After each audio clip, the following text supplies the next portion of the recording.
Hi there. So the other day I saw this terrible post on a feminist page, and I read the damn thing. I read the whole fucking thing. And the reason I did was because of this response to the original post, which was, "This passed the Bechdel test."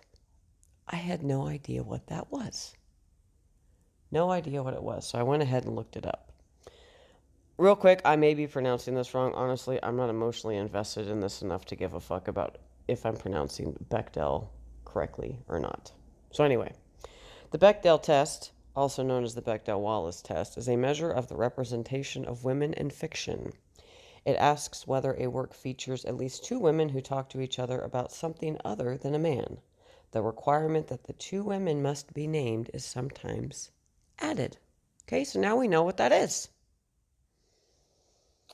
I'm going to read you the post. And it's going to be probably more painful for you to hear it than it will be for me to read it because I've already went through the initial pain of reading it the first time. So, without further ado, I think you guys are going to understand where I'm going with this about halfway through, but if not, I'll quickly explain at the end. My perfect crime? I memorize the entirety of the Macy's store inventory. I then go on AliExpress.com and find exact replicas of every single purse in the store. I break in at 3 a.m. and replace every purse with a cheaper version of the purse. I take my real purses home and open up an online store on the darknet featuring fake purses. I then sell these real purses as fake purses, making it so that when the feds catch on to my antics, they spend countless years trying to figure out who can replicate purses this well and who is selling them. Soon, an entire division of the FBI is dedicated to finding me and figuring out how my fake purses appear to be real. 45 years later, they finally trace my IP address and break into my villa in Texas and shoot me right in the leg when I attempt to flee.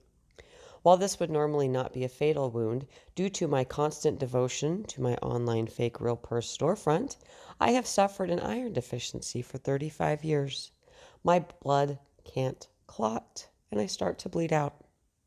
Turns out the woman who shot me was a girl who I made out with once in college, and she holds my dying body in her arms and asks me how my fake purses were so real.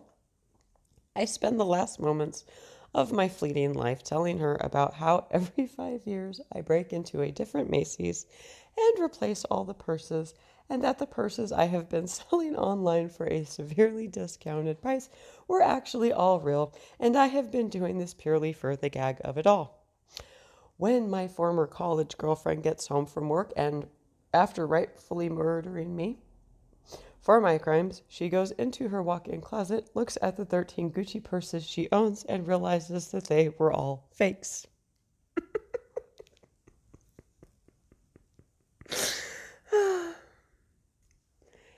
And this test is very important to people, especially the ladies, the consumers. And that, ladies and gentlemen, is why everything today, film, television, music, all of it, if it's modern, it fucking sucks. And that's that. You guys have a good one.